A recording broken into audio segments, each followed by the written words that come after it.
오늘은 종교개혁주일입니다. 우리 가톨릭이 중세기 때 가장 부패의 극치 있었을 때 면제 받아서 베드로 성당을 건축원공을 했을 때 마르틴 루터는 그 당시에 비덴베르크 대학의 신학부 교수였습니다. 성경에 능통한 사람이었고 또 하나의 신실한 사람이었죠. 그런 면제부 사건을 바라보면서 마르틴 루터는 1517년 10월 31일 종교개혁의 5대 구호를 외쳤습니다. 오직 성경, 오직 은혜, 오직 믿음, 오직 예수, 그리고 오직 하나님 앞에서 이런 5가지 구호를 외치면서 종교개혁을 시작했습니다. 그러나 우리 지금 현실을 본다면 종교개혁주일 되면 매일 구호만 외치고 무슨 세미나 한다, 뭐 한다고 모이긴 하지만 그런 사실 종교개혁은 세미나로 되는 것이 아니라 여러분과 저의 삶을 통해서 바뀌어야 합니다. 똑같은 날 10월 31일 날 우리는 종교개혁주의자가 말했는데 세상에서는 할로윈데이 해가지고 귀신이 나온 날이죠. 어제 여러분 참선한 거 여러분 알고 계시죠? 오늘 내려올 때 보니까 이제 사망자가 151명, 약 150명 정도가 지금 각가지 병원에서 치료받고 있는데 역시 사망자는 더 늘어날 것으로 지금 예측하고 있습니다. 원래 할로윈데이는 컬트족이 그들의 신앙, 그들의 생각이 뭐냐면 사람이 죽으면 1년 동안은 이 세상을 떠돌다 간다고 그런 거예요. 그래서 11월 1일, 10월 30일 날은 귀신이 나오는 날이니까 우리도 귀신같이 있고 귀신같이 하고 그리고 귀신들이 우리한테 들어오지 못하도록 나도 귀신이다. 그래서 그렇게 해서 모양을 만든 건데 그것이 그렇게 큰 이 사건을 일으켰습니다.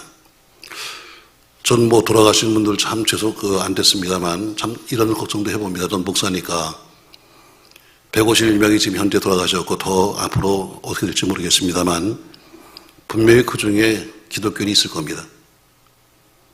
우리 목사는 그럼 만약에 그런 일이 생기면 가서 뭐라고 기도해야 될 것이냐. 귀신 나오는 날 가서 귀신들과 함께 놀겠다고 가서 하다가 죽었으니 목사 가서 이걸 뭐라고 가서 또 설교를 해야 될 것인가. 참 고민스럽겠더라고요. 우리 초대교회 때는 큰 교회가 없었습니다. 우리 세계 50대 교회 중에서 28개 교회가 한국에 있는데 그렇게 큰 교회들이 있습니다만 그러나 초대교회는 그렇게 하늘을 찌를 만한 교회가 없었습니다. 그런 웅장한 예배당이 없었죠. 완벽한 조직, 구역이라든가 교구라든가 무슨 남성교회 이런 조직도 없었습니다. 그러나 2000년 동안의 역사 속에서 가장 이상적인 교회요, 빛나는 교회로 초대교회는 인정받고 있습니다.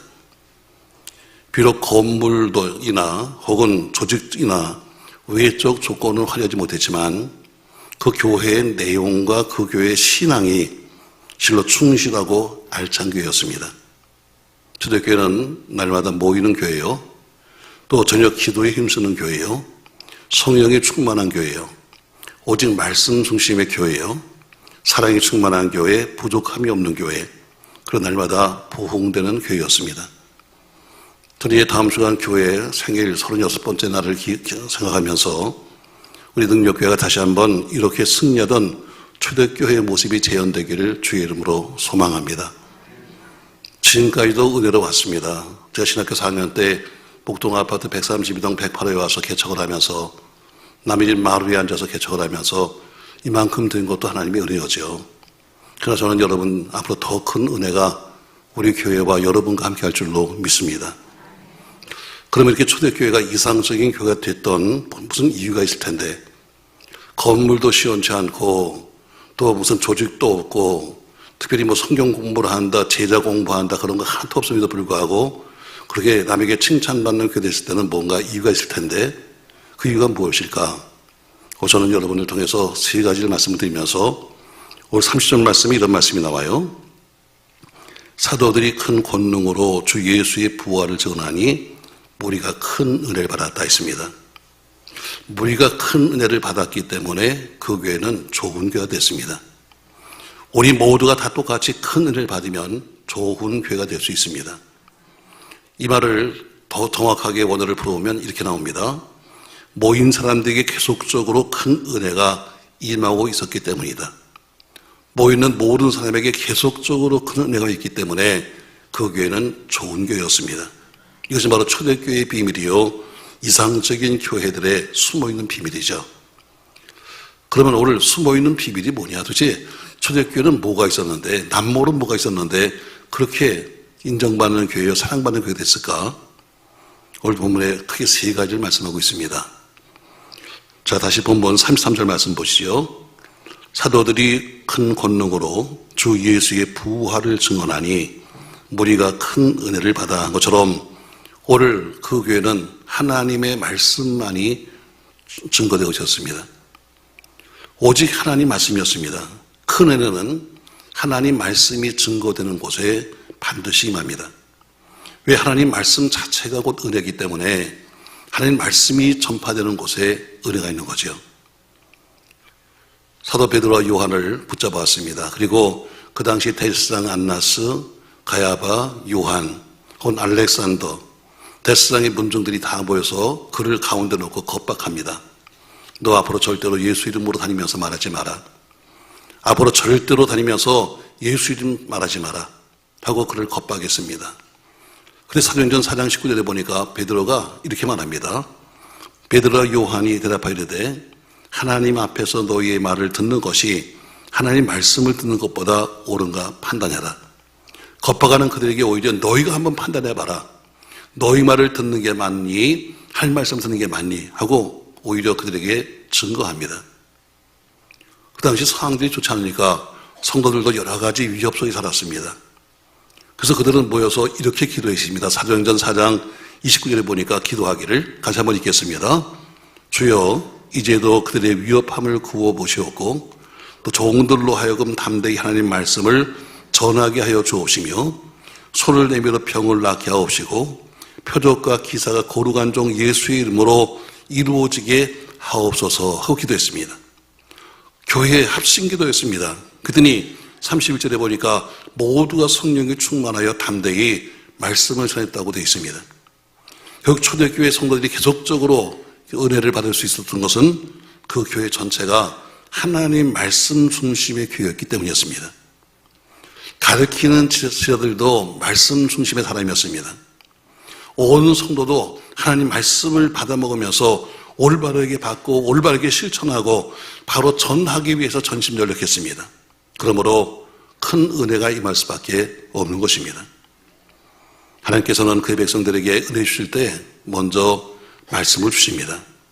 그 이유는 그 말씀으로 성도들이 듣고 읽고 깨닫고 실천함으로써 항상 복을 누리기 때문입니다. 뿐만 아니라 요한복음 12장 50절에 보니까 영생을 얻게 하시기 위해서, 또 신명기 3장에 보니까 바르게 살기 위해서 말씀을 주셨다고 말씀하고 있습니다. 그러므로 말씀은 축복의 씨앗이요, 말씀은 악을 소멸시키는 불이요, 말씀은 온갖 장벽을 무너뜨리는 방망이요, 저의 날선 검이요, 성령의 검이요, 그 말씀이 있는 자에게는 능치 못함이 없는 줄로 믿습니다. 그러므로 은혜가 충만한 성도, 은혜가 충만한 교회가 되려면 무엇보다도 말씀이 충만해야 합니다. 놀란 피센트 박사는 이런 얘기를 했습니다. 그날의 성패는 아침 10시까지의 자신의 삶의 태도에 좌우된다 그랬습니다. 오늘 하루의 삶은 오전 10시까지의 행동에 좌우된다. 다시 말해 하루를 말씀으로 시작하고 기도로 시작할 때 승리하게 되고, 그렇지 못하면 실패할 수밖에 없다는 것이 바로 놀란 피센트 박사의 이론입니다. 얼 카일즈라고 하는 사람은 영국의 대법관을 지낸 사람입니다. 굉장히 안명이 높았죠. 아주 법관인데도 불구하고 뇌물을 받아먹기도 좋아하고 공공연히 그런 악한 짓을 많이 했습니다. 그러다가 그가 주를 영접한 다음에 하루에 2시간씩 하나님 말씀을 묵상하며 기도함으로 헌신했습니다. 후일에 그는 고백했습니다. 만일 내가 조금이라도 성공했다면 이것은 매일 말씀의 묵상과 기도를 위하여 나의 첫 시간을 하나님께 드렸기 때문일 것입니다. 이렇게 그는 고백했습니다. 하나님 앞에 크게 성공한 사람은 모두 하나님 은혜의 말씀, 그 말씀으로 충만한 사람이었습니다. 그러므로 우리도 말씀을 읽는 운동, 말씀을 듣는 운동, 또 혹은 말씀을 연구하는 운동에 게으르지 말아야 합니다. 하나님 말씀으로 공허한 이 세상, 오염된 우리의 삶을 우리가 가득 채워서 늘 은혜로 충만한 성도, 은혜 충만한 교회가 되시기를 예수님의 이름으로 축원합니다. 초대교회의 첫 번째 비밀은 말씀이 있다는 겁니다. 목사님 어느 교회는 말씀이 없습니까? 있죠. 그러나 말씀은 있지만 그러나 그 속에 과연 뭐가 들었느냐. 오늘 성경에 보니까 바로 그들이 말씀을 했을 때, 올바른 말씀이 있을 때 그 교회는 늘 충만했습니다. 두 번째 보니까 똑같은 말씀이지만 이렇게 되어 있어요. 33절 말씀 보세요. 사도들이 큰 권능으로 주 예수의 부활을 증언했다. 똑같은 말씀이지만 어떻게 증거하냐가 문제입니다. 근데 사도들이 권능을 받아서 사도들이 큰 권능을 가지고 그 말씀을 증거했습니다. 아무리 하나님 말씀이다 할지라도 그것이 증거될 때 큰 권능으로 증거하지 못한다면 은혜가 될 수 없는 겁니다. 예를 들면 뉴스를 지금 아나운서가 지금 보도하고 있습니다. 근데 그 내용도 아나운서가 잘 모르고 또 발생한 그 사건도 잘 모르면서 흐리멍텅하게 불확실하게 애매모호하게 한다면 그 사실을 우리에게 제대로 전해줄 수가 없는 것입니다. 여러분 요새 국회에서 나온 거 잘 알잖아요. 가서 보좌관들이 써준 거 가서 읽는데 앞뒤를 읽어보지 않아가지고 엉뚱한 얘기해서 망신당한 거 잘 알잖아요. 그런 겁니다, 여러분. 그러니까 그러므로 큰 은혜는 증거자의 권능에 비례하는 겁니다. 얼마나 말씀을 증거하는 사람이 권능 있게 하냐, 이게 중요한 거죠. 그래서 바울은 데살로니가전서에 편지를 보내면서 1장 5절에서 이렇게 말하고 있어요. 이는 우리의 복음이 너에게 말로만 이른 것이 아니라 또한 능력과 성령과 큰 확신도 되었다는 것을 확실히 외쳤습니다. 다시 말해 이 복음이 말씀만 된 것이 아니라 이 말씀이 능력과 성령과 큰 확신으로 되었다, 그렇게 말하죠. 그러니까 말씀을 전하는 사람은 반드시 큰 권능, 확신을 가져야 합니다. 여러분 명창이 있잖아요. 명창은 노래를 잘 부르는 사람도 명창이지만 듣는 명창도 있습니다. 아무리 좋은 노래를 잘 불러도 듣는 사람이 들을 줄 모르면 좋은 노래가 될 수 없는 겁니다. 아무리 명창을 불러다가 창을 들은다 할지라도 듣는 사람이 저것도 뭐 하는 거야? 저게 무슨 창이지? 여러분 모른다면 아무리 좋은 창도 창이 될 수가 없는 겁니다. 다시 말하면 전하는 자가 아무리 큰 권능으로 산다 할지라도 듣는 자의 마음이 성령의 역사가 없다면 결국 이것은 속의 경이기요 목사 혼자서 소리치다 끝나는 겁니다. 그러므로 전하는 사람만 아니라 듣는 사람에게도 성령의 도우심이 필요한 겁니다. 사도 베드로가 고넬료의 가정에서 설교하는데 사도행전 10장 40절에 보니까 성령이 말씀 듣는 모든 사람에게 내려왔던 것처럼 또 사도 바울이 교회가 없어서 가서 강가에 앉아서 있는 사람들에게 설교하는데 그 바울의 말씀을 들었던 루디아의 마음속에 감동이 오면서 그의 집에서 빌립보 교회를 세운 것처럼 그때도 이렇게 말씀했습니다. 주께서 그 마음을 열어 바울의 말을 청종하게 했다. 그 강가에 앉아있던 루디아가 바울이 하는 말을 그 마음을 열어서 들은 것처럼 아무리 권능 있게 전한다 할지라도 듣는 사람 역시 그 말씀에 듣는 수 있는 능력이 있어야 되는 것이죠. 그러므로 큰 은혜가 계속적으로 임하게 되면 전하는 자나 듣는 자나 다 같이 성령 충만한 상태가 되는 것입니다. 즉 말씀을 전하는 자나 말씀을 받는 자나 다 같이 성령 충만을 받고 있을 때 계속적으로 더욱 충만한 상태가 유지되는 것입니다. 말씀을 전하는 사람은 먼저 그 말씀에 대해서 본인이 은혜를 받고 연구하고 또 기도하는 가운데 먼저 본인이 은혜를 받은 것을 이제 하나님 말씀에다가 자신의 땀을 섞고 눈물을 섞고 피를 섞어서 반죽하고 또 교인들이 먹기 좋게 말씀을 잘 빚고 다듬었고 정돈해가지고 기도의 불로 성령의 불로 달궈야 합니다. 그래서 양쪽을 달구어서 한쪽만 달구면 어때요? 결국에는 설사하는 거니까 양쪽을 똑같이 달구어서 나눠줘야 하는 것이지요. 시편 119편 19절 말씀에 다윗은 이렇게 말합니다. 내 눈을 들어서 주 율법에서 놀라운 것을 보게 하십시오 하는 것처럼 말씀을 듣는 자나 말씀을 사모하는 사람 모두가 정성이 있어야 되는 것입니다. 기도하는 마음으로 말씀을 들어야 합니다. 말씀을 듣고 깨는 대로 살겠다는 각오가 있어야 합니다. 우리 모두 말씀을 사모하며 기도하여 성령 충만을 받고 피차에 더 큰 은혜 속에 충만하시기를 예수님의 이름으로 축원합니다. 두 가지 말씀을 했어요. 초대교회가 그렇게 은혜로운 교회였던 것은 다른 거 없어요. 무슨 건물이 좋아서 시설이 좋아서 뭐가 좋아서 이런 것이 아니라 그 속에 오직 하나님의 말씀만 있었기 때문이다. 그리고 두 번째, 그 말씀을 전하는 자가 권능으로 전했고 듣는 자는 믿음으로 받았다는 겁니다. 아멘. 그러면 전했던 그 말씀의 내용은 뭐냐? 말씀의 내용은 뭐냐? 다시 33절 말씀 보시죠. 사도들이 큰 권능으로 주 예수의 뭘 증거했다? 부활을 증거했다. 세 번째, 그리스도의 부활이 증거되고 있었기 때문에 큰 은혜가 기술된 겁니다. 사도들이 큰 권능으로 뭘 증거했습니까? 교회 이름을 자랑했나요? 우리 어느 교파인 것을 자랑했나요? 담임 목사의 이름과 경력이나 학력을 자랑했나요? 소속된 단체를 자랑했나요? 아닙니다, 여러분. 사도들이 증거한 것은 오직 예수가 지신 십자가 부활뿐이지 그 외 것은 없습니다. 교회는 다른 거 필요 없어요, 여러분. 교회는 오직 강단에서는 예수 그리스도의 십자가와 부활만 증거되는 것이지 그 외에 다른 것은 필요 없는 겁니다. 오늘 기독교의 핵심이 뭐냐면 십자가 부활입니다. 사도행전에 나오는 모든 사도들의 설교를 들어보세요. 모두가 다 똑같이 모두가 십자가 부활뿐이었습니다. 바울은 고린도교회 편지를 쓰면서 고린도서 2장 2절 말씀에서 이렇게 고백하고 있습니다. 내가 너희 중에서 예수 그리스도와 그가 십자가에 못 박힌 것 외에는 아무것도 알지 않기로 작정했다. 이렇게 말합니다. 그러니까 바울은 가는 곳마다 전한 것이 뭐냐면 예수 그리스도의 십자가만을 전하기로 결심한 겁니다.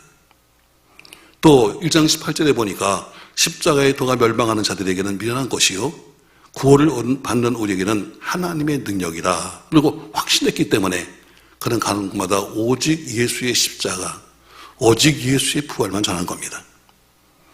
예수의 십자가와 예수의 부활은 늘 같이 하는 겁니다. 십자가 없는 부활은 있을 수가 없고 부활이 없는 십자가 또한 존재할 수가 없는 것입니다. 그러므로 그는 입을 열어서 뭘 증거했습니까? 다른 거 아닙니다. 무슨 세상이 어쩌고 뭐가 어쩌고 여러분 이런 논리를 배우려고 기우는 거 아닙니다. 여러분 학식을 배우려면 학교를 가셔야 합니다. 윤리를 배우려면 여러분 윤리 시간을 들어야 합니다. 여기는 윤리를 가르치는 것도 아닙니다. 여기는 오로지 복음을 전하는 곳입니다. 그러니까 그때 전했던 것은 뭐냐면 오직 부활, 예수의 십자가 부활이 증거되는데 큰 은혜가 계속 임하는 겁니다. 강단은 딴 거 없습니다, 여러분. 제가 종종 말하자면 여러분 제가 왜 넥타이를 안 매는지 아십니까, 여러분? 물론 편한 것도 있지만 목사의 넥타이가 너무 야합니다. 목사의 넥타이가 너무 멋져요. 그러면 교인들이 넥타이만 바라보다가 그날부터 돌아가는 거예요. 왜? 저는 총회장 했던 사람인데 왜 더 멋진 가운이 없겠어요, 여러분? 총회할 때 입는 거는 금색 가운을 입습니다. 총회장 할 때는 총회장 한 사람만 금색으로 만든 후드를 걸칩니다. 근데 왜 한 번도 안 입느냐? 그건 총회할 때 입는 거지 제가 여기서 입는 거 아닙니다. 왜? 전 여기 옷 전하는 사람도 아니고 제가 여기서 전할 것은 오직 한 가지뿐입니다. 예수의 십자가, 예수의 부활. 거기 그 이상 없어요. 우린 교파가 뭔데 교리가 뭐고 여러분 이거 가르치려고 여기 있는 거 아닙니다. 우리 이 속에서 배울 것은 그가 말한 것처럼 언제 권능이 맺는가? 예수의 십자가, 예수의 부활이 증거되는데 큰 은혜가 계속적으로 임했다는 겁니다. 여러분 그리스도의 부활이 증거되는 곳에는 반드시 은혜가 임할 수밖에 없는 것입니다. 오늘도 부활하신 그리스도께서 여러분과 제 삶의 현장에 오셔서 우리의 섬기는 교회를 도와주시고 계십니다. 죽은 자를 살리시고 실패한 자를 붙들어 주시며 넘어진 자를 일으켜 주십니다. 슬픔과 좌절에 빠져 있는 사람들 불가능의 벽을 하나님 무너뜨리시고 앞길을 형통케 할 줄로 믿습니다. 그러므로 이 부활의 주님이 증거되는 곳에는 반드시 승리의 역사, 부흥의 역사, 은혜의 역사가 일어날 줄로 믿습니다. 자, 말씀을 좀 정리해보죠, 여러분. 은혜가 충만했던 초대교회의 비밀 여러 가지가 있겠습니다만 오늘 본문에 뒤에 보면 그들이 전부 다 은혜를 받고 나서는 가진 것을 나눠 쓰기도 하고 또 베풀기도 하고 하는데 다 중요한 것은 뭐예요? 은혜를 받고 나서 한 거예요. 그냥 생짜로 그들이 가지고 있는 걸 팔아서 준 것이 아니라 앞에서 큰 은혜를 받는 결과가 뭐냐면 은혜를 받고 나니까 아하, 이게 은혜구나. 내가 그래서 가진 것을 남에게 베풀 수도 있고 줄 수도 있는 거지. 앞에 중요한 건 33절 말씀이 없으면 뒤에 말씀이 있을 수가 없는 겁니다. 좀 초대교회의 비밀이 뭘까? 그들이 그렇게 열심히 일했고 그들이 열심히 그 삶에 섬겼으며 그들이 모두가 그렇게 믿음을 살았던 이유가 뭐냐? 오늘 딱 한 절입니다. 이 절 때문에, 이 절이 있었기 때문에 뒤에 초대교회의 모든 문제는 이루어지는 겁니다. 전 우리 교회가 그렇게 되기를 주의 이름으로 소망합니다. 우리 교회만 아니라 우리 모든 성도들도 초대교회 때 순수하고 아름다웠던 신앙의 모습을 찾기 바라면서 전 여러분에게 오늘 세 가지 말씀을 했어요. 첫 번째, 저 초대교회가 건물도 제대로 없고 늘 핍박을 받으면서 그리고 저들이 무슨 교리가 있었던 것도 아니고 뭐 공부를 한 것도 아닌데 도대체 조직도 없었는데 어떻게 그렇게 부흥됐을까? 어떻게 의대로운 교회가 됐을까?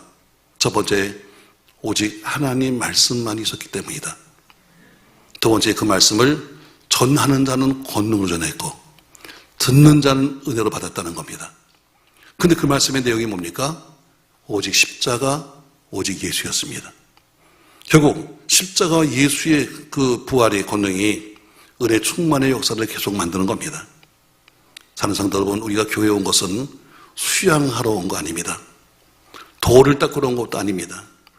여기 어느 사람 만나러 사람 만나러 온 것도 아니고 동네 사람을 사귀려고 여러분 이곳에 온 것도 아닙니다. 정치를 하려고 교회 온 것도 아니고 강의를 들으려고 온 것도 아닙니다. 자녀교육을 하는데 정보가 필요해서 여기 온 것도 아니고 더군다나 장사해서 내가 이익을 보겠다 온 것도 아닙니다. 우리가 여기 모인 이유는 딱 하나입니다. 오직 예수. 오직 예수. 그분 때문에 우리가 모였고 그분 때문에 오늘도 우리가 여기 함께 있는 겁니다. 우리 예배의 주인공, 이 법의 주인공이신 예수의 능력과 은혜가 여러분 섬기는 여러분의 모든 것에 함께 하시기를 예수님의 이름으로 축원합니다.